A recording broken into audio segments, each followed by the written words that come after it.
Puji Tuhan, selamat petang saudara sekalian. Kita tiba pada hari terakhir dari kebaktian pencurahan Roh Kudus.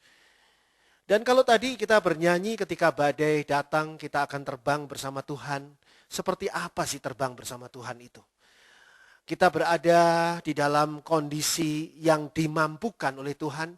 Diberikan sayap-sayap oleh Tuhan untuk terbang melintasi badai yang menyerang kita. Tapi sesungguhnya seperti apa sayap-sayap itu? Sayap-sayap itu adalah sayap-sayap Roh Kudus yang membawa kita untuk terbang mengatasi semua masalah dan persoalan yang harus kita hadapi. Tahukah saudara, sebagai orang-orang beriman kepada Allah yang hidup, kepada Tuhan Yesus Kristus yang sudah bangkit, kita tidak boleh mundur satu langkah pun ketika berhadapan dengan masalah apapun. Apalagi melarikan diri. Itu bukan sikap kita sebagai orang percaya. Bukan sikap seorang Kristen. Kita harus berani menghadapi setiap masalah itu, tapi bukan dengan kekuatan kita sendiri. Kita menghadapinya dengan kekuatan Roh Kudus.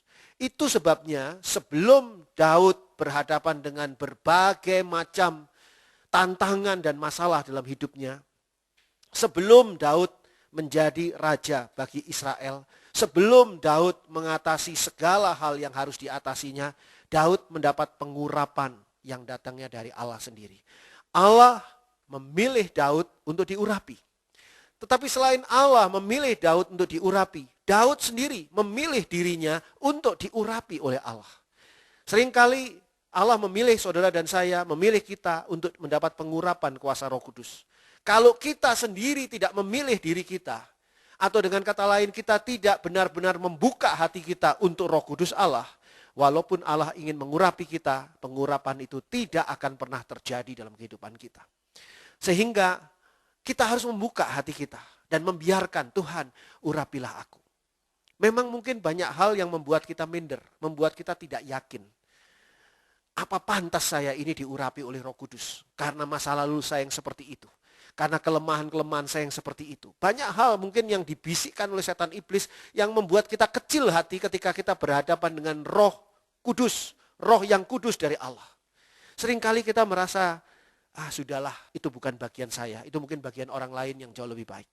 Tapi tahukah saudara, justru Tuhan memilih saudara dan saya untuk mendapat pengurapan kuasa Roh Kudus supaya kita diubahkan. Roh Kudus yang kita terima itu mengubahkan diri kita. Mengubahkan diri kita sedemikian rupa sehingga kita menjadi orang-orang yang benar-benar berkenan di hadapan Tuhan. Dan Allah mau supaya kita menjadi utusan-utusan Tuhan. Kemarin kita sudah membahas tentang ini, bagaimana Allah mengurapi kita sebagai utusan, memberikan kita tugas-tugas yang konkret, tugas-tugas yang jelas.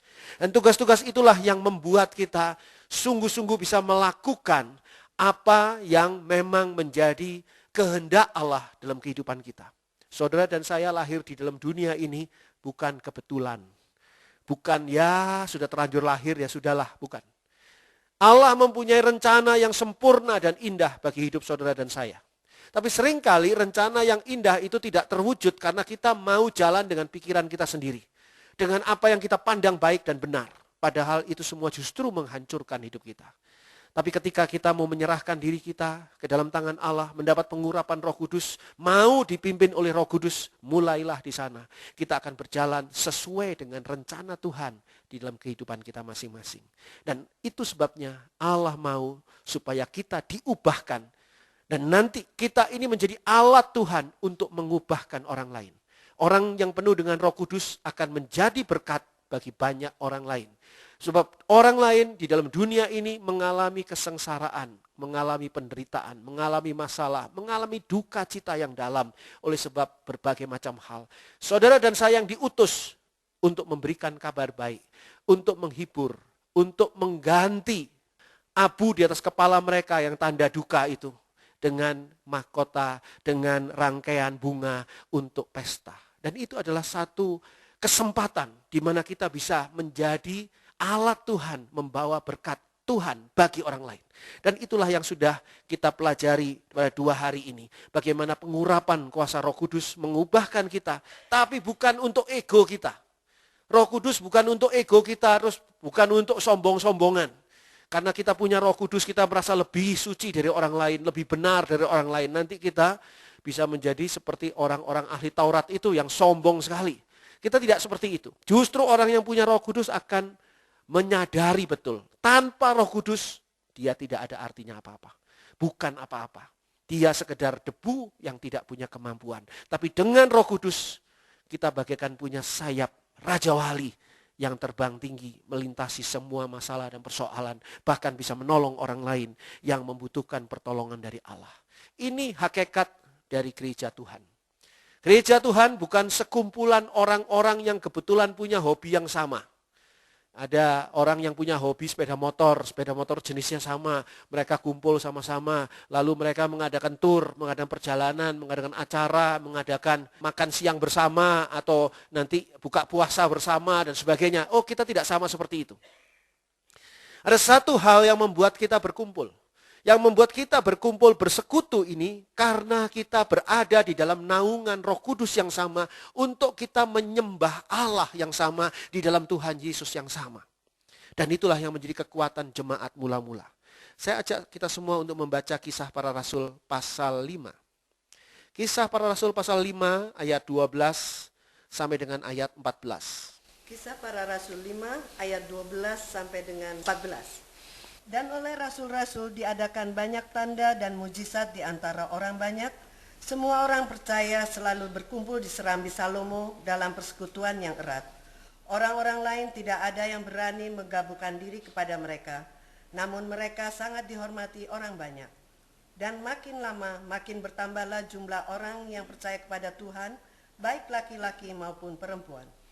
Berita ini bukan berita biasa pada zaman itu. Sekali lagi saya ingatkan, pada zaman itu situasinya sangat menegangkan, sangat menakutkan.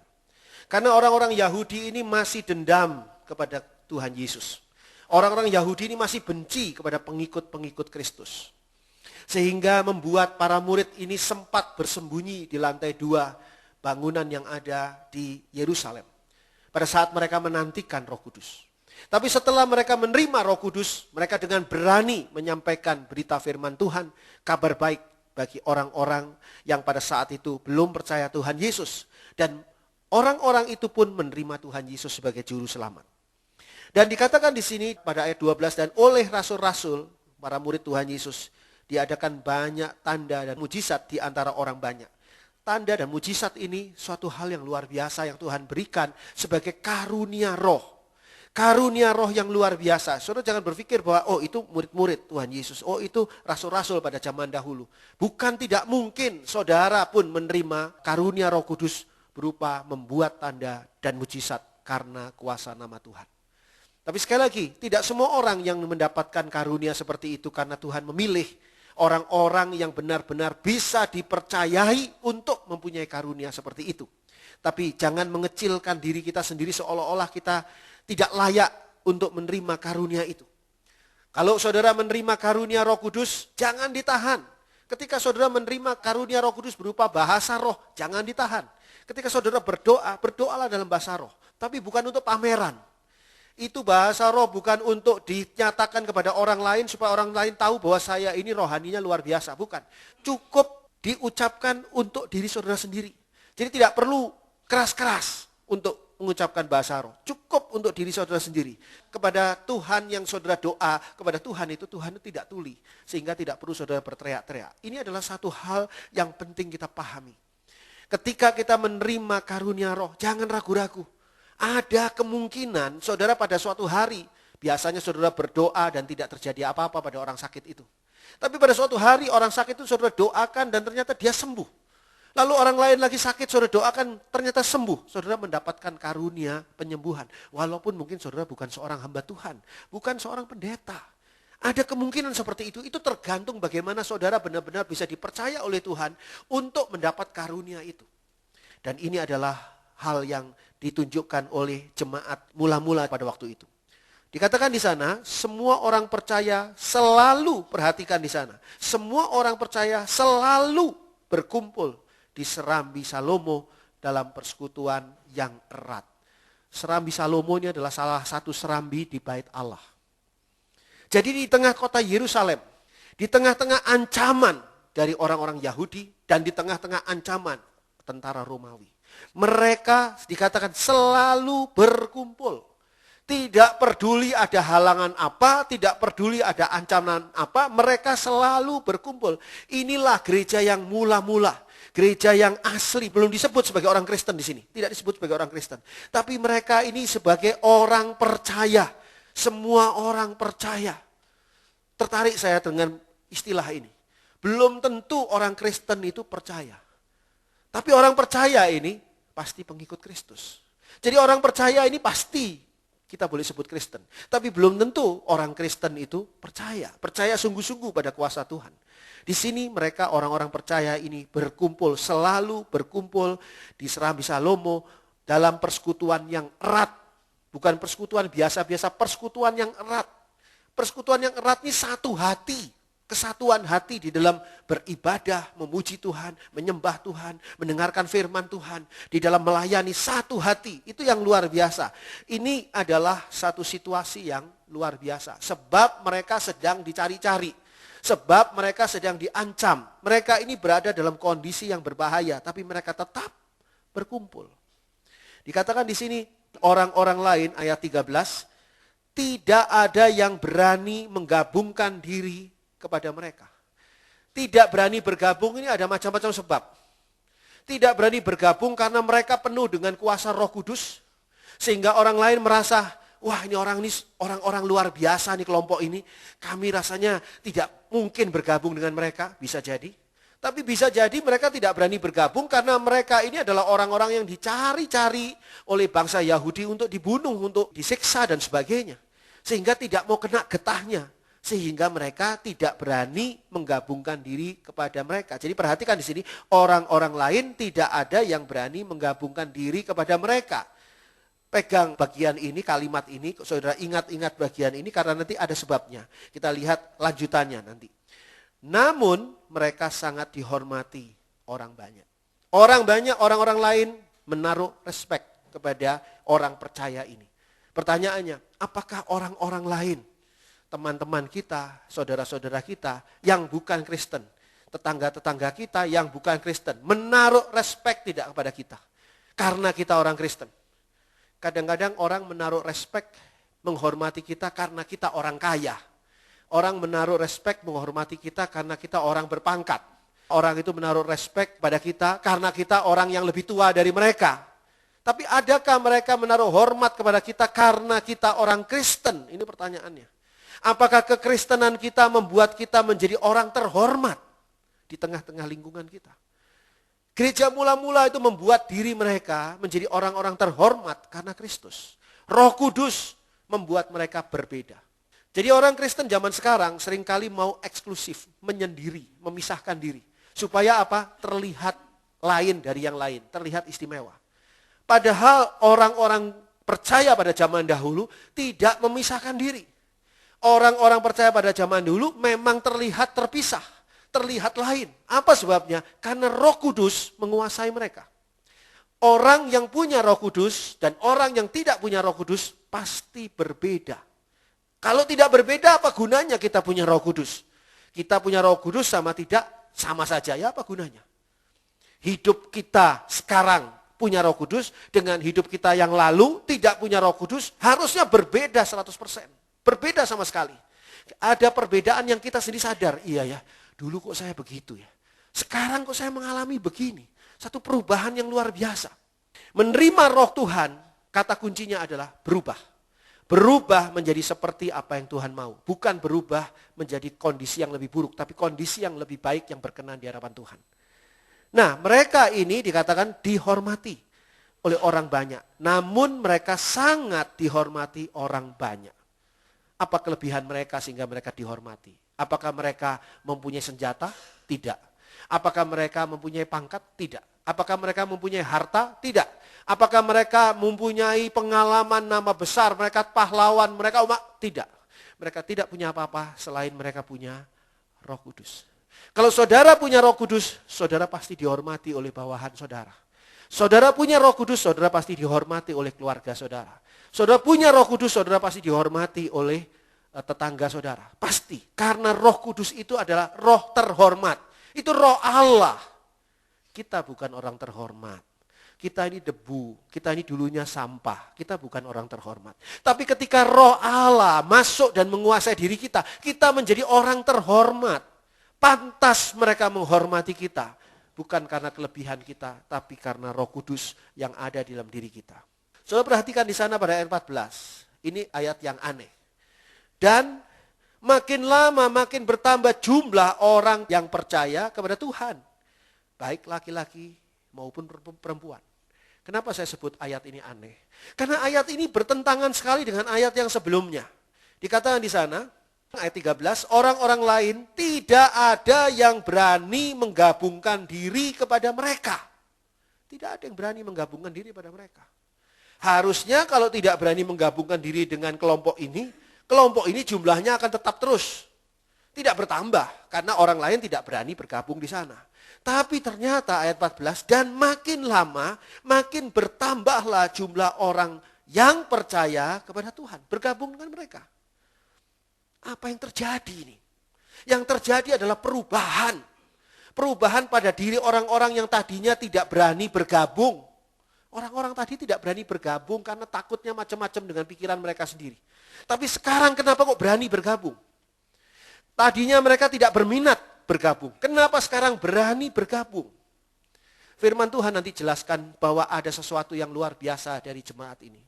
Jemaat ini menjadi daya tarik yang luar biasa karena mereka ini adalah sekumpulan orang-orang yang penuh dengan Roh Kudus. Roh Kudus yang membuat mereka ini menjadi jemaat yang menarik orang lain. Walaupun orang itu tidak berani bergabung tadinya. Jadi lama-lama berani bergabung.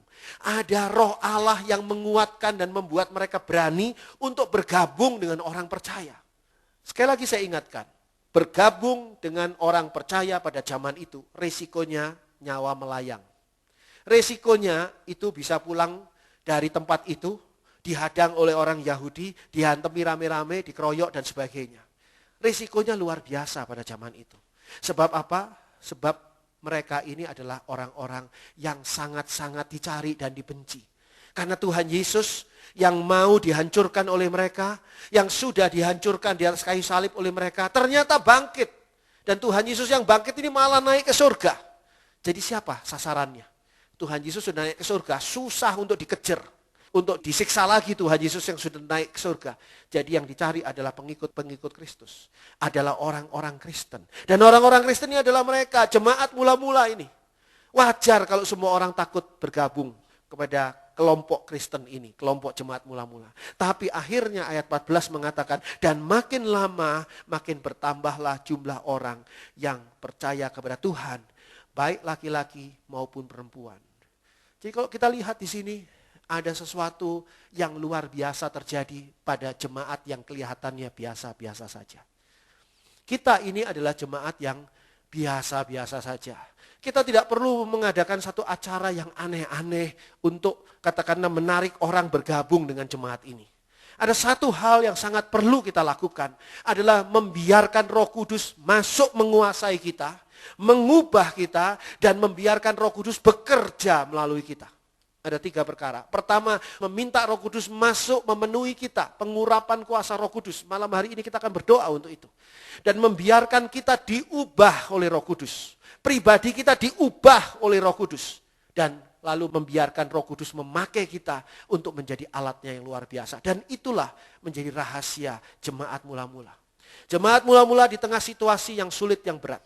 Kalau kita di sini sekarang bisa dengan santainya ibadah di tempat ini. Kita tidak takut diancam oleh apa-apa. Saudara pulang dari sini, saudara juga tidak takut dipukuli oleh orang-orang di kampung saudara atau di daerah perumahan saudara. Saudara tidak takut untuk nantinya dibunuh oleh orang yang membenci Kristus, kan enggak. Kita berada dalam kondisi yang tenang, kondisi yang damai. Dan dalam kondisi seperti ini, harusnya potensi kita itu lebih dari mereka pada zaman dulu. Roh Kudusnya sama, tapi situasi kita jauh lebih menguntungkan ketimbang situasi mereka pada zaman dahulu. Jadi seharusnya kita membiarkan diri kita untuk diubahkan oleh Roh Kudus dan dipakai oleh Roh Kudus seperti jemaat mula-mula yang berperan di dalam pembangunan gereja Tuhan. Roh Kudus ini adalah Roh Kudus yang luar biasa. Banyak hal yang ajaib yang terjadi ketika saudara hidup di dalam pimpinan Roh Kudus. Rasul-rasul itu adalah orang-orang biasa, tapi banyak perkara yang terjadi pada Petrus, pada Yohanes, pada rasul-rasul yang lain, Yakobus dan sebagainya, yang mereka mengalami hal-hal yang dahsyat karena Roh Kudus bekerja dalam kehidupan mereka. Dan apa yang mereka alami ini adalah hal yang sungguh menjadi kesaksian bagi kita sekalian. Mari saya ajak kita membaca Yesaya 54 ayat 1 sampai 5. Yesaya 54 ayat 1 sampai dengan 5. Bersorak-soraklah hai si mandul yang tidak pernah melahirkan. Bergembiralah dengan sorak-sorai dan memekiklah. Hai engkau yang tidak pernah menderita sakit bersalin. Sebab yang ditinggalkan suaminya akan mempunyai lebih banyak anak daripada yang bersuami, firman Tuhan. Lapangkanlah tempat kemahmu dan bentangkanlah tenda tempat kediamanmu. Janganlah menghematnya. Panjangkanlah tali-tali kemahmu dan pancangkanlah kokoh-kokoh patok-patokmu. Sebab engkau akan mengembang ke kanan dan ke kiri. Keturunanmu akan memperoleh tempat bangsa-bangsa dan akan mendiami kota-kota yang sunyi. Janganlah takut, sebab engkau tidak akan mendapat malu. Dan janganlah merasa malu, sebab engkau tidak akan tersipu-sipu. Sebab engkau akan melupakan malu keremajaanmu dan tidak akan mengingat lagi aib kejandaanmu. Sebab yang menjadi suamimu ialah Dia yang menjadikan engkau. Tuhan semesta alam namanya. Yang menjadi penembusmu ialah Yang Maha Kudus, Allah Israel. Ia disebut Allah seluruh bumi. Ada satu perubahan yang luar biasa ketika kita menerima kuasa Roh Allah. Kalau saudara percaya bahwa Allah itu maha kuasa, maka saudara juga akan percaya bahwa Roh Kudus Allah itu juga maha kuasa. Roh Kudus Allah ini adalah satu bagian dengan Allah yang tunggal. Dan ketika yang maha kuasa ini menghuni diri kita yang terbatas, maka yang terbatas ini menjadi kondisinya tidak terbatas. Seperti itu yang dikatakan pada Yesaya 54 tadi, ayat 1 sampai 5. Roh Kudus telah mengubah ketidakmampuan kita menjadi mempunyai kemampuan yang besar, yang juga akhirnya mengakibatkan pertambahan atau pertumbuhan secara kuantitas. Penting sekali menekankan untuk perubahan peningkatan secara kualitas, secara mutu kualitas, betul. Tapi jangan dilupakan bahwa jemaat mula-mula itu mengalami kuasa Roh Kudus dan mereka mengalami perubahan secara kuantitas, secara jumlah. Mereka mengalami pertumbuhan secara kuantitas. Kita perlu secara kualitas mutu rohani kita bertumbuh sehingga dewasa rohani. Tapi orang yang dewasa rohani ini semakin sadar bahwa dia punya tugas yang datangnya dari Allah untuk boleh membawa jiwa-jiwa datang kepada Kristus. Dan dengan cara seperti itu bertambahlah pertumbuhan secara jumlah atau secara kuantitas. Dikatakan di sini, bersorak-sorailah hai si mandul yang tidak pernah melahirkan. Kondisi kita ini seperti kondisi gereja mula-mula. Mandul. Mandul itu kenapa? Karena seperti tadi, gereja mula-mula tidak ada orang yang berani bergabung.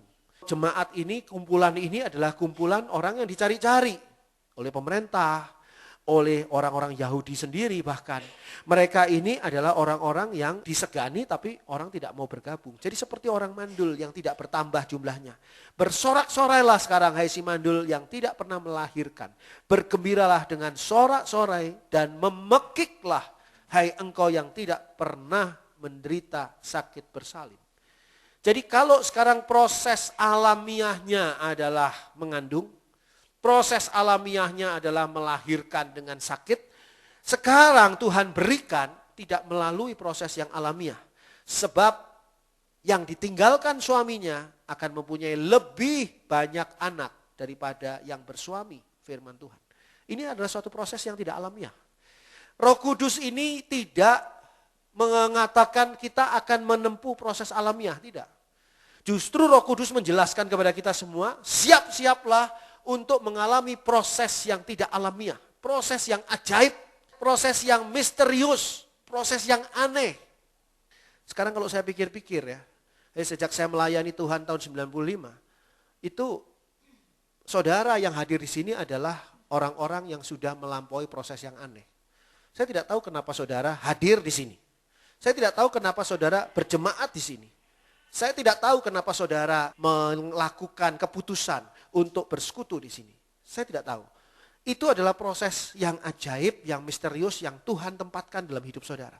Tapi saudara mengalami proses itu. Saudara mengalami perubahan itu. Saudara bahkan mengalami pertumbuhan rohani.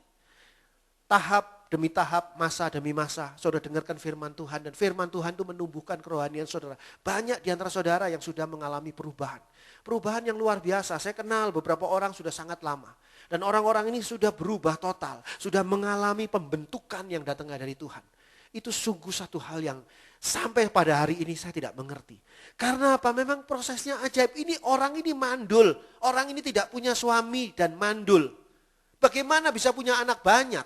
Dikatakan di sini, sorak-sorailah hai si mandul. Sebab yang ditinggalkan suaminya akan mempunyai lebih banyak anak daripada yang bersuami. Yang bersuami saja belum tentu bisa punya anak banyak. Sementara ini tidak punya suami. Dan dikatakan mandul, justru punya anak banyak. Jadi proses di mana tangan Tuhan bekerja, itu akan menghasilkan satu proses yang tidak alamiah. Kalau kita masih berpikir bodoh, yaitu berpikir tentang proses alamiah, proses manusiawi, maka kita tidak layak untuk mengalami hal yang mujizat, hal yang ajaib yang Tuhan berikan. Kita harus berpikirnya dengan cara pikir Tuhan. Prosesnya tidak alamiah Tuhan. Prosesnya ajaib, prosesnya luar biasa. Tapi itu pasti terjadi karena itu merupakan janji Tuhan. Dan Roh Kudus Tuhan sudah dicurahkan. Di tempat ini Roh Kudus Tuhan sudah dicurahkan pada saudara sekalian. Saya masih ingat ketika pertama kali saya melaksanakan kebaktian seperti ini, pencurahan Roh Kudus, itu jemaatnya lebih sedikit dari ini. Jauh lebih sedikit yang hadir. Malah seperti persekutuan doa biasa saja gitu. Tapi itu suatu hal yang luar biasa karena itu cikal bakal bertumbuhnya sampai begitu banyak. Sehingga orang bisa datang dalam kebaktian seperti ini dengan malah mengajak orang lain. Kalau sekarang kita mulai lagi ini. Kita mulai dari awal dan kita masih berusia baru berapa bulan. Sudah bisa mengumpulkan orang sebanyak ini untuk kebaktian pencurahan Roh Kudus. Ini sudah ajaib, ini sudah luar biasa. Saya tidak melihat proses alamiah di sini.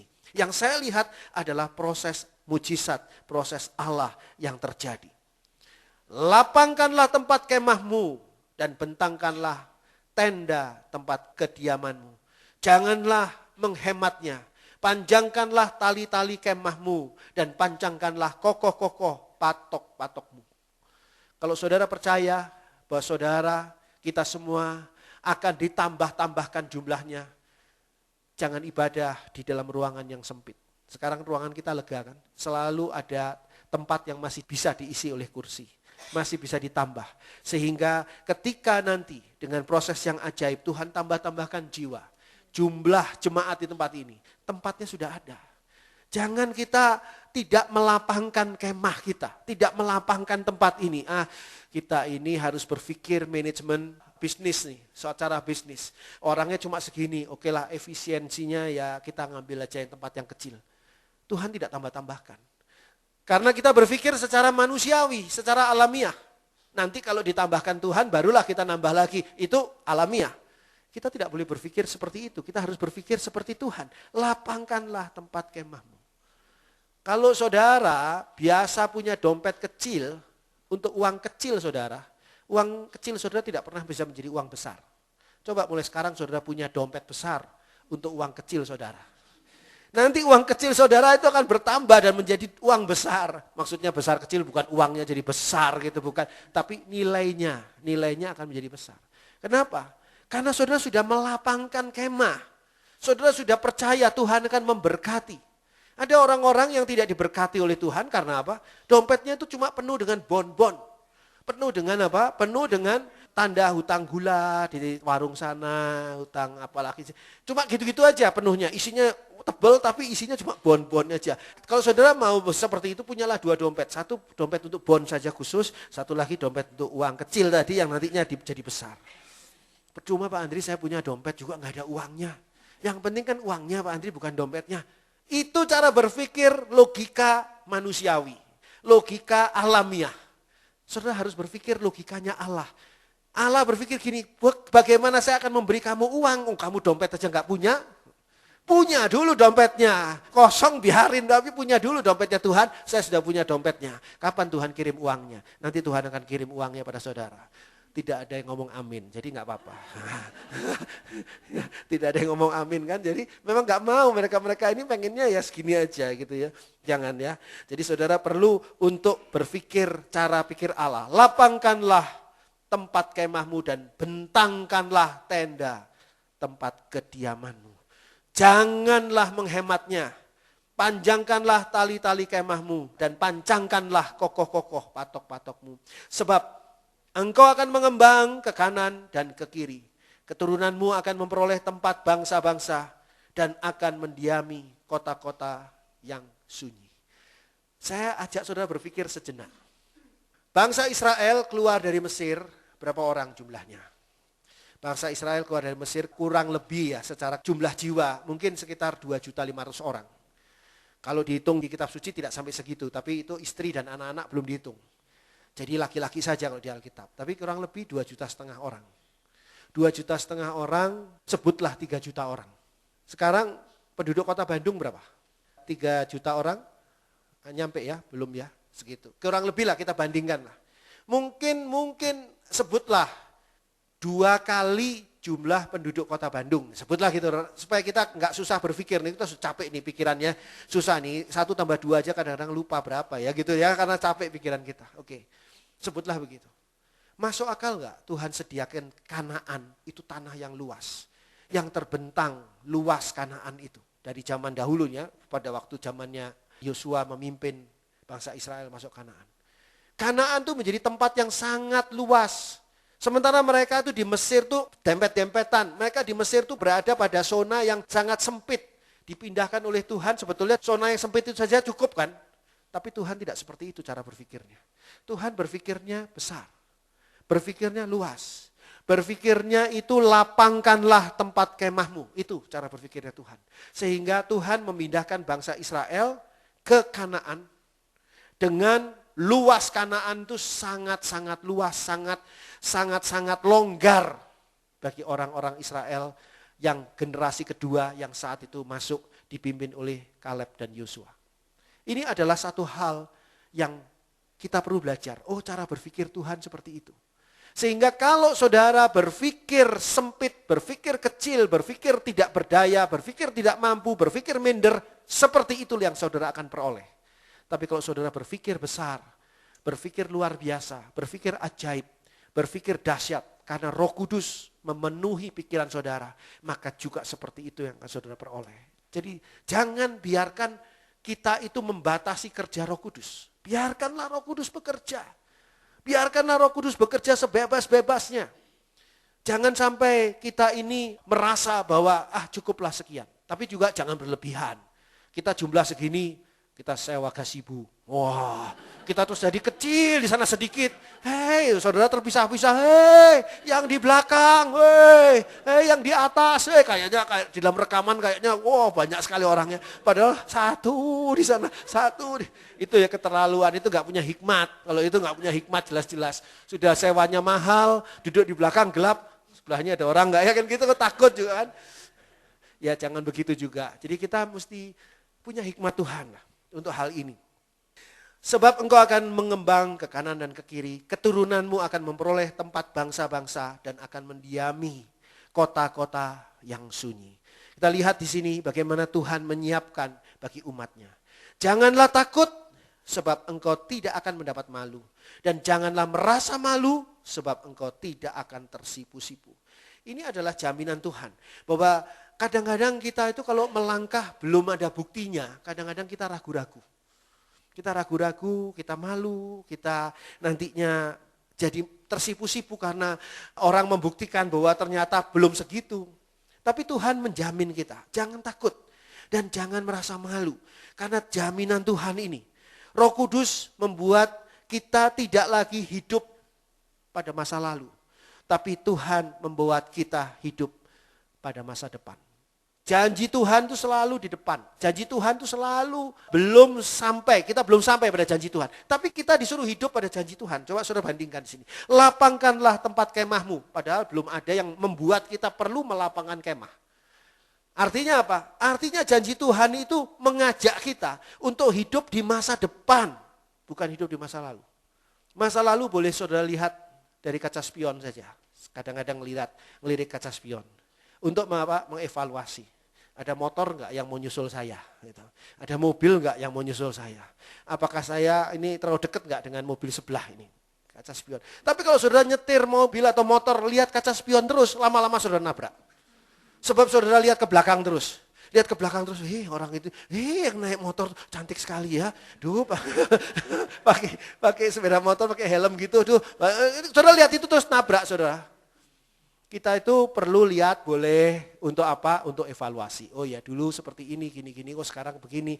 Kesaksian adalah masa lalu. Saudara tidak mungkin menyaksikan yang akan datang. Bahwa bulan depan saya memperoleh berkat Tuhan yang luar biasa. Coba saudara bayangkan, bulan depan itu saya nggak mungkin saudara gitu kesaksian. Kesaksian adalah bulan yang lalu saya menerima berkat Tuhan begini kan gitu. Kesaksian itu masa lalu. Jadi masa lalu itu bukan berarti sesuatu sampah yang harus kita buang, tidak. Tapi masa lalu itu boleh kita ambil untuk suatu manfaat yang berguna bagi kita pada hari ini dan jadi berkat bagi orang lain. Tapi Tuhan mengajak kita melihat ke masa depan. Roh Kudus mengajak kita melihat ke masa depan.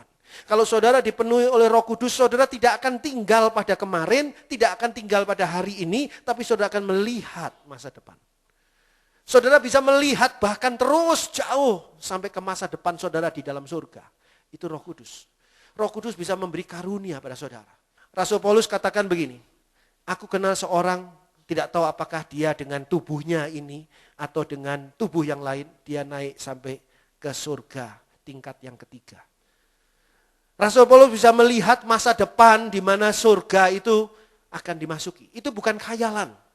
Jangan saudara berpikir bahwa kadang-kadang orang sengsara itu terus berkhayal. Ya, orang sengsara berkhayal. Makanya orang di Indonesia itu senang sekali lihat sinetron, lihat film-film yang perempuannya miskin, terus ketemu sama pemuda yang kaya raya gitu kan. Pemuda kaya raya ini menyamar jadi apalah gitu ya, yang sederhana, terus ternyata bapaknya kaya sekali gitu kan. Seneng banget terus dia jatuh cinta gitu kan. Atau sebaliknya. Ini perempuan ini adalah perempuan anaknya orang kaya. Sementara si anak laki ini hanya supir bis kota. Ada kan film yang gitu kan, supir bis kota. Terus ketemu di bis kota, terus akhirnya jatuh cinta, terus ternyata perempuan ini kaya sekali gitu. Si laki ini laki yang miskin. Senang seperti itu khayalan. Saudara jangan berpikir bahwa saudara akan suatu hari akan ketemu dengan orang yang luar biasa kayanya, lalu saudara berusaha jalan di tengah jalan, agak ke tengah jalan supaya saudara keserempet. Kalau serempet kenalan jatuh cinta. Ternyata orang kaya, enggak, saudara keserempet ditinggal. Itu yang ada. Saudara tergeletak berdarah-darah, itu orangnya tabrak lari. Itu konkretnya, nyatanya seperti itu. Jadi kadang-kadang khayalan. Tapi orang penuh Roh Kudus diberitahu oleh Tuhan dan itu bukan khayalan. Nah bagaimana bisa membedakan khayalan sama enggak? Kadang-kadang khayalan itu terlalu nyata. Sampai akhirnya kita hidup di dalam khayalan. Kalau saudara penuh dengan Roh Kudus, saudara akan diberitahu oleh Tuhan bahwa itu khayalan. Dan ini adalah kenyataan. Tuhan tunjukkan perbedaan antara khayalan dan kenyataan. Di situ saudara mempunyai kepekaan roh. Kalau saudara belum memiliki ini, minta sama Tuhan. Tuhan saya mau punya kepekaan roh. Saya beritahukan pada saudara, kalau saudara punya kulit ujung jari ini terlalu kasar, terlalu tebal, kebetulan tebalnya luar biasa. Saudara tidak bisa mencari kunci di kantong saudara. Masukkan tangan saudara ke kantong, saudara raba-raba, semua kok rasanya sama semua. Karena ini tebal sekali ujung jarinya. Saudara cari kunci di tas saudara, biasa kan? Tas itu tempat buat masukkan segala sesuatu ya, tas perempuan biasanya buat masukkan segala sesuatu, kalau dibuka, waduh acak-acakan banget gitu kan. Saudara mau tahu seseorang perempuan, lihatlah tasnya. Apakah tasnya tersusun dengan rapi atau acak-acakan gitu ya, itu beda sifatnya. Ketika sudah nyari gitu di tas itu, nyari mana sih ballpoint, mana sih, nggak terasa. Karena apa? Ujungnya ini sudah kebal, sudah tebal sekali. Nah begitu juga hati saudara, bagaimana saudara bisa meraba-raba dengan hati saudara, kalau hati saudara ini tebalnya luar biasa, saudara tidak peka sama sekali. Minta sama Tuhan, Tuhan saya minta hati yang peka Tuhan. Supaya saya bisa mengerti apa yang menjadi petunjuk-Mu Tuhan. Kadang-kadang ketika saudara bertanya sama Tuhan, Tuhan proyek ini saya ambil atau tidak Tuhan? Pekerjaan ini saya terima atau tidak Tuhan? Gimana saudara bisa tahu? Jawabannya seperti apa? Saudara sudah doa, saudara dengar-dengar kok nggak ada suara-suara apa-apa. Tapi Tuhan sudah memberitahukan, jangan kamu ambil ini. Jangan kamu terima ini, tolak ini, berhenti sampai di sini dan sebagainya. Dengan cara seperti itu, saudara akan dituntun oleh Tuhan dengan lebih jelas. Prosesnya bagaimana? Saudara harus alami sendiri. Saya bisa berikan kesaksian banyak tentang peristiwa ini. Saudara sudah pernah dengar bagaimana Tuhan menolong saya untuk saya bisa menjual Homan. Saya rasa sudah bosan sekali. Saya cerita aja sudah bosan. Kok apalagi saudara yang dengar, saudara sudah bosan sekali ya. Pasti. Nah ini tidak saya ulangi. Dan yang lain-lain bagaimana Tuhan suruh saya berhenti ketika saya mendapat honor 1 miliar. Dan saya baru terima 60 juta dan Tuhan suruh saya berhenti dari pekerjaan itu dan sebagainya. Itu saya tidak cerita lagi karena saudara sudah bosan. Tapi itu belum, ada sebagian belum. Kalau belum ya sudah nanti lain kali. Nah singkat ceritanya pokoknya saya itu terima honor 1 miliar. Dan saya pada waktu itu baru terima honor sebesar 60 juta. Dan Tuhan bilang berhenti dari proyek ini. Saudara bisa bayangkan. Tuhan saya bilang dalam doa saya begini, Tuhan beri saya beef steak ya, steak gitu. Steak yang tebal, yang wah luar biasa ya. Yang dagingnya itu daging wahyu, bukan wagyu, tapi wahyu. Daging wahyu, dagingnya wahyu coba Pak. Jadi luar biasa kan. Baru dipotong seiris Tuhan, saya makan, aduh enak, terima kasih Tuhan, ngucap syukur sama Tuhan. Steak ini diambil sama orangnya. Coba gimana rasanya? Ini 1 miliar tuh Tuhan, saya baru makan 60 juta Tuhan. Kok sudah diambil lah? Itu Tuhan beri petunjuk sangat jelas. Sehingga dengan cara seperti itu saudara akan dituntun oleh Tuhan. Terbang dengan sayap burung Raja Wali mengatasi masalah. Hantaman gelombang luput. Saya tidak kena hantaman gelombang. Bukan karena saya lihai, bukan karena saya pinter. Tapi karena kuasa Tuhan yang bekerja. Tahun 96 saya jadi hamba Tuhan full timer. Full time jadi hamba Tuhan. Tahun 97, 98 Krismon melanda Indonesia. Teman-teman saya bilang, wah si Andri keterlaluan. Dia sudah tahu terlebih dahulu sehingga terus dia pindah. Jadi sekarang tidak lagi menjadi perencana, arsitek dan sebagainya. Yang proyeknya langsung drop semua kan proyek zaman itu. Andri jadi pendeta. Semua orang datang ke gereja gara-gara Krismon kan. Semua orang datang ke gereja kan. Jadi gereja penuh. Wah lihai si Andri ini. Itu pikiran orang seperti itu. Saya boro-boro tahu ada George Soros kan zaman itu kan cerita. Sudah tahu ceritanya George Soros yang bikin gara-gara Krismon itu dan sebagainya. Sampai akhirnya peristiwa Trisakti. Sampai Presiden Soeharto diturunkan dan sebagainya. Boro-boro saya tahu. Saya nggak ngikuti semua itu kok. Tapi Tuhan yang menunjukkan apa yang harus saya lakukan. Dan ketika langkah itu berjalan, ya memang semuanya akan berjalan dengan baik. Semua teman-teman saya mengalami Krismon. Saya sebagai pendeta tidak mengalami Krismon. Kita ditanya sama teman saya, kamu mengalami Krismon, Dri? Ya mana ada sih pendeta Krismon itu? Enggak ada. Pendeta itu pasti diberkati Tuhan, dipelihara oleh Tuhan. Lihai ya lu ini. Oh bukan lihai gua, itu Roh Kudus yang menuntun. Roh Kudus apaan? Mereka enggak percaya sama Roh Kudus. Jadi di sini kita lihat ya, bahwa orang yang tidak mengalami Roh Kudus itu sosok yang misterius yang mungkin disebut sebagai suatu hayalan orang percaya. Padahal tidak. Itu nyata. Asal saudara mau membiarkan Roh Kudus itu bekerja. Sehingga seperti dikatakan di sini. Janganlah takut sebab engkau tidak akan mendapat malu. Dan janganlah merasa malu sebab engkau tidak akan tersipu-sipu. Sebab engkau akan melupakan malu keremajaanmu. Dan tidak akan mengingat lagi aib kejandaanmu. Aib kejandaan itu masa lalu. Malu keremajaan masa lalu. Semua itu dikatakan di sini tidak akan engkau ingat lagi. Bahkan engkau akan melupakan semua itu. Apa sebabnya? Sebab kita sibuk memikirkan masa depan. Orang yang sibuk ngurusi masa lalu, dia tidak akan maju-maju ke depan. Karena masa lalu terus. Dia akan digambarkan sebagai tiang garam seperti istri Lot. Yang menoleh ke belakang dan menjadi tiang garam. Tidak maju kemana-mana. Oleh sebab itu jangan bodoh. Kita harus maju. Kita harus lihat ke masa depan. Karena Tuhan sediakan banyak perkara yang luar biasa di masa depan. Bagi saudara dan saya. Kalau sekarang kita sudah diberkati Tuhan. Terima kasih Tuhan, puji Tuhan. Tapi tidak berhenti sampai di sini berkat Tuhan. Masih akan terus berlangsung. Tidak hanya berhenti sampai di sini. Saudara dan saya nanti. Saudara Ingat-ingat rekaman khotbah ini. Nanti saudara putar lagi ketika semua ini sudah diberkati oleh Tuhan lebih jauh lagi. Dan ternyata apa yang saya katakan ini bukan cuma sekedar nubuat. Tetapi sebetulnya nubuatan ini dasarnya dari firman Tuhan yang mengatakan lapangkanlah kemahmu. Lapangkanlah kemahmu. Jangan pernah berpikir bahwa oh ya gimana sih saya ini siapalah. Ya, jangan pernah berpikir gitu loh. Saudara itu anak Allah yang luar biasa loh. Jadi jangan sampai saudara merasa ya saya ini siapa. Kok siapa sih? Saudara itu anak Allah yang dipercayai untuk menerima Roh Kudus Allah. Dikatakan di sana pada ayat 5.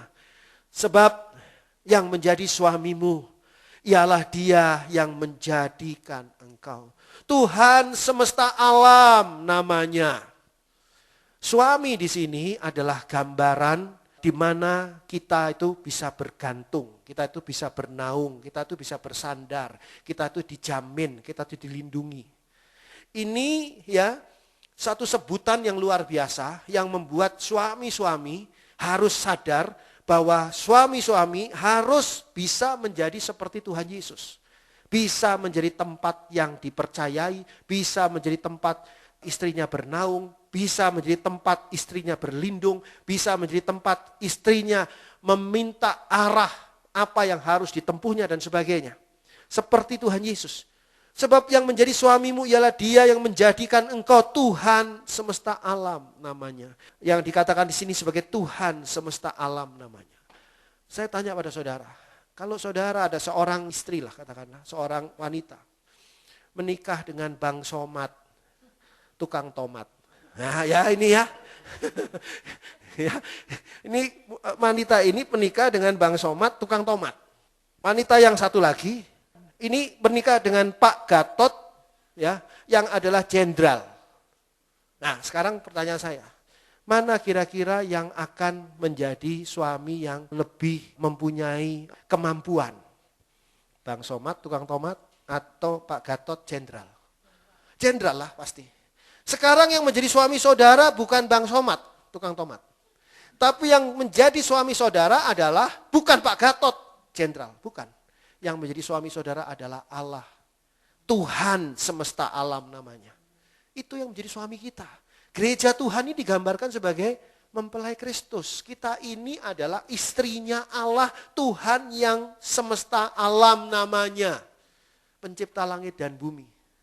Apakah kita menjadi seorang istri yang minder? Apakah kita menjadi seorang istri yang takut? Apakah kita menjadi seorang istri yang khawatir? Kalau kita tahu bahwa suami kita itu adalah Allah pencipta langit dan bumi.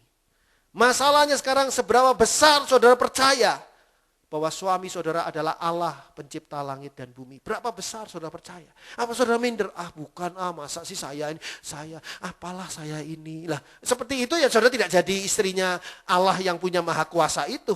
Kalau saudara pun jadi istrinya Allah yang maha kuasa, saudara itu mempunyai rasa percaya diri yang kuat. Karena apa? Ada roh Allah yang masuk dalam diri saudara. Bukan sombong, tapi percaya bahwa Tuhan itu menjadi suami saudara sehingga saudara berada di dalam ketenangan yang Tuhan berikan. Disebutkan di sini, Tuhan semesta alam namanya yang menjadi penebusmu ialah yang maha kudus Allah Israel. Ia disebut Allah seluruh bumi. Itu yang menjadi penebusmu adalah yang maha kudus Allah Israel. Ia disebut Allah seluruh bumi. Allah berkenan menebus saudara. Kita memang tidak ada harganya karena kita ini sampah. Kita penuh dengan berbagai kesalahan, kekotoran dosa. Sampah kita. Tapi ketika kita ditebus oleh sosok yang luar biasa yaitu Allah seluruh bumi, maka kita menjadi makhluk manusia yang sangat berharga.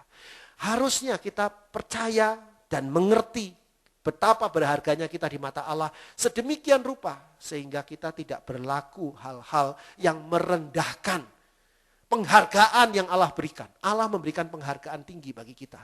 Jangan sampai kita melakukan hal-hal yang membuat merendahkan Allah yang sudah memberikan penghargaan begitu tinggi kepada kita. Itu penuh dengan Roh Kudus. Itu sebabnya jemaat mula-mula itu dihormati, disegani, bukan karena mereka, tapi karena Roh Kudus yang ada di dalam diri mereka, ada di tengah-tengah mereka.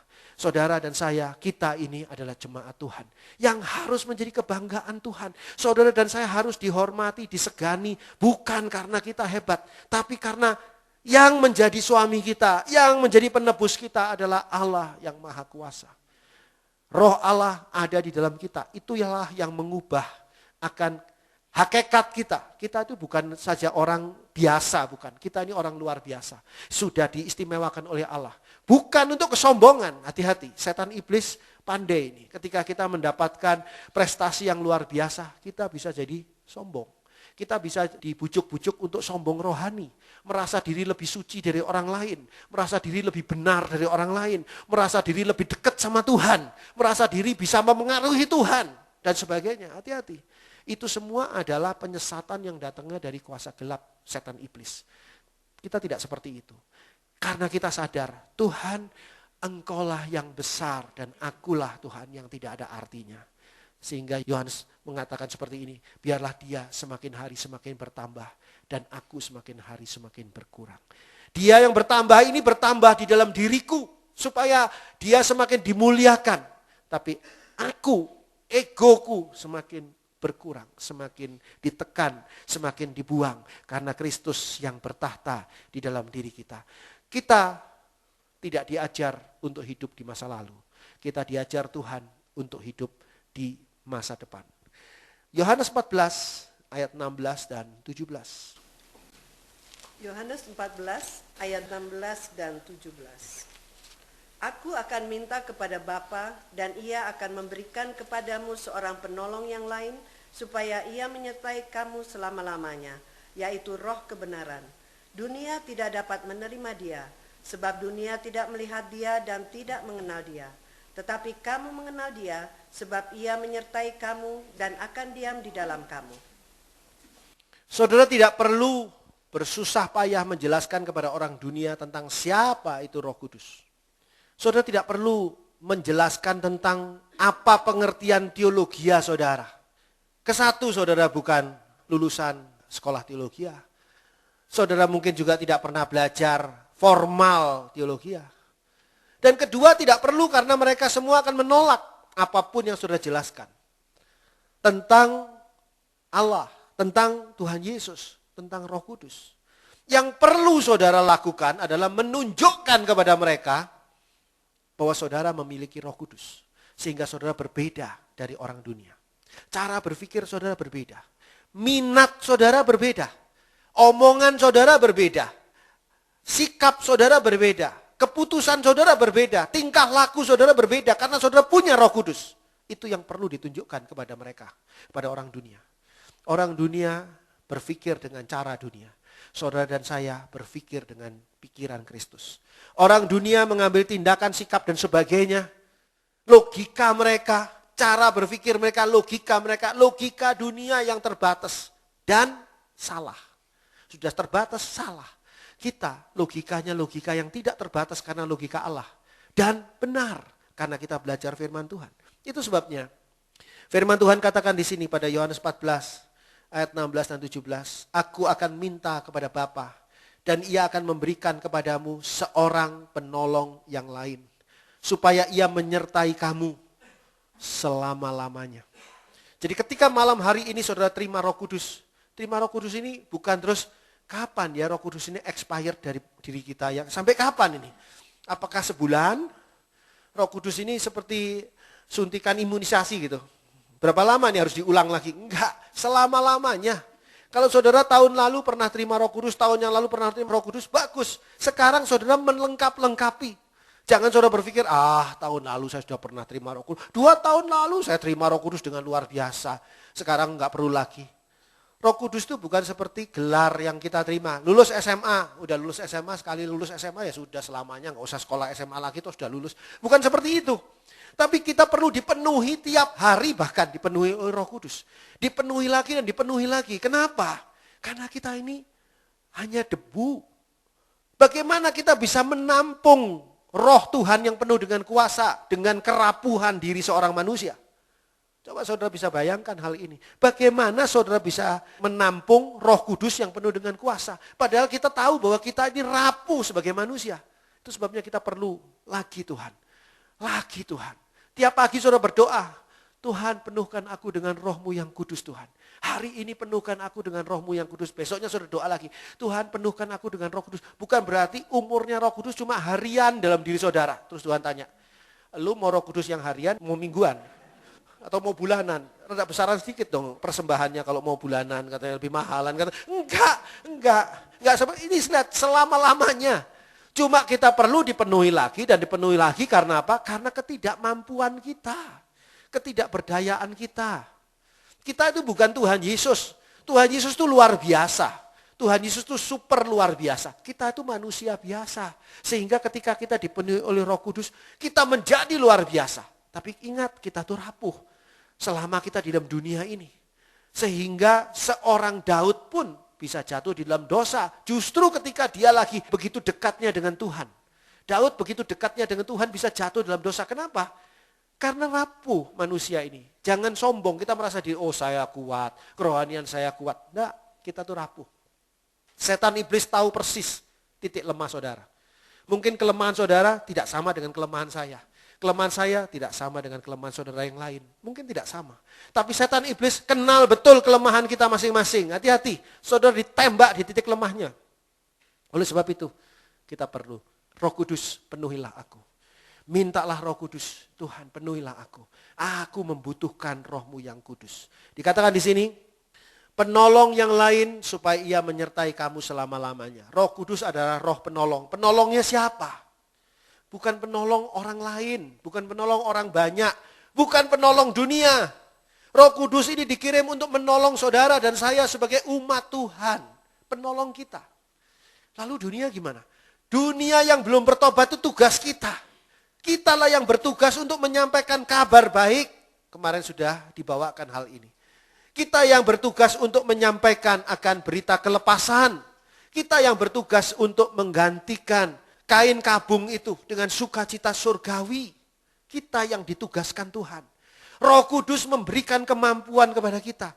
Bukan Roh Kudus itu dibuat sebagai penolong bagi orang-orang lain. Yang terima Yesus saja tidak, kenal Tuhan Yesus saja tidak. Roh Kudus adalah penolong bagi kita. Dikatakan di sana, yaitu roh kebenaran. Itu sebabnya Roh Kudus ini akan membawa kita hidup dalam kebenaran firman Tuhan. Sulit loh hidup dalam kebenaran firman Tuhan. Sebab kebenaran firman Tuhan ini benar-benar benar. Enggak ada sedikit pun yang tidak benar. Sehingga sulit sekali untuk kita bisa hidup dalam kebenaran firman Tuhan. Kita tidak mampu untuk hidup dalam kebenaran firman Tuhan. Tapi Roh Kudus memampukan kita. Dengan roh kebenaran kita akan hidup dalam kebenaran. Dikatakan di sini pada ayat 17. Dunia tidak dapat menerima dia, sebab dunia tidak melihat dia dan tidak mengenal dia. Tetapi kamu mengenal dia, sebab ia menyertai kamu dan akan diam di dalam kamu. Ayat ini saudara renungkan sebentar. Ketika ayat ini berkata, dunia tidak dapat menerima dia. Saudara berpikir, iya, mana mungkin dunia terima Roh Kudus. Sebab dunia tidak melihat dia. Benar, oke. Roh Kudus mana bisa orang lihat Roh Kudus, ya kan? Benar semua nih. Dan dunia tidak mengenal dia. Betul, dunia tidak mengenal dia. Lalu selanjutnya, tetapi kamu mengenal dia. Nah pertanyaan, benar gitu kita mengenal dia? Satu pertanyaan tuh, benar kita mengenal dia? Kalau kita mengenal Roh Kudus dan Roh Kudus itu berkuasa di dalam diri kita, tentunya kita menjadi partnership Roh Kudus yang luar biasa. Sebab kita mengenal dia, kita bisa bersama-sama dengan Roh Kudus untuk melakukan apa yang menjadi rencana Allah dalam hidup kita. Dikatakan di sini, pada ayat 17 selanjutnya. Sebab ia menyertai kamu. Benar gitu menyertai kita? Apakah kita bisa merasakannya? Apakah kita bisa membuktikannya? Bahwa Roh Kudus menyertai kita. Kalau kita belum bisa, waduh. Berarti selama ini Roh Kudus yang menyertai kita, kita anggap gak ada saja dalam kehidupan kita. Kita boro-boro menghargai Roh Kudus. Boro-boro kita hidup dengan kuasa Roh Kudus. Kita gak sadar kalau Roh Kudus itu berada dalam diri kita, menyertai kita. Jadi ini pertanyaan untuk kita. Dan akan diam di dalam kamu. Benarkah Roh Kudus diam di dalam kita? Kalau kita yakin benar Roh Kudus diam di dalam diri kita adalah bait Roh Allah, tentunya kita tidak akan membawa hidup kita untuk melakukan hal-hal yang buruk. Karena ini bait Roh Kudus loh. Bait Roh Kudus, kita harus benar-benar menjaganya. Jangan sampai kita melakukan hal-hal yang tidak berkenan bagi Roh Kudus itu. Nah, disinilah pertanyaan itu boleh menjadi koreksi bagi kita. Dan biarlah pada malam hari ini kita sama-sama minta, Roh Kudus penuhkanlah aku. Tuhan memberkati kita semua. Puji Tuhan. Terima kasih Bapa dalam surga. Kami percaya mujizat Tuhan sudah terjadi atas kami karena Roh Kudus Tuhan sudah dicurahkan atas kami. Kami mengucap syukur ya Bapa. Kami boleh dibaptis di dalam Roh. Kami boleh dipenuhi oleh Roh-Mu yang kudus. Kami boleh benar-benar diubahkan oleh Roh Kudus Allah menjadi alat Tuhan yang ajaib untuk menyampaikan tahun rahmat Tuhan di tengah-tengah dunia ini. Tuhan, jadikan kami saksi-Mu ya Tuhan, dimanapun kami berada. Kami mengucap syukur ya Bapak, Engkau mengubahkan kami, tapi sambil Engkau memakai kami untuk mengubahkan yang lain. Mari Bapak, Engkau sendiri yang akan menolong kami untuk mampu menjalankan akan kebenaran-Mu ya Kristus, ya Tuhan Yesus, ya Allah yang maha besar, yang Allah yang maha benar. Dan kami percaya Tuhan, mulai dari malam hari ini hidup kami diubah oleh kuasa Tuhan. Dan mulai dari malam hari ini kami hanya mengalami kemenangan dan kemenangan di dalam setiap bagian pergumulan ataupun masalah, persoalan yang diperhadapkan kepada kami. Kami tidak takut lagi karena kami bersama dengan penolong kami yang ajaib, yaitu Roh Kudus Allah. Terima kasih Bapa dalam surga untuk Roh Kudus-Mu Tuhan. Dan biar Engkau meteraikan Roh Kudus Tuhan ini sebagai tanda bahwa kami adalah milik Tuhan. Kami adalah kekasih-kekasih Tuhan. Kami adalah murid Kristus yang diberkati. Terima kasih Bapa, terpuji nama Allah. Di dalam nama Tuhan Yesus kami berdoa dan ucapkan syukur. Haleluya. Amin.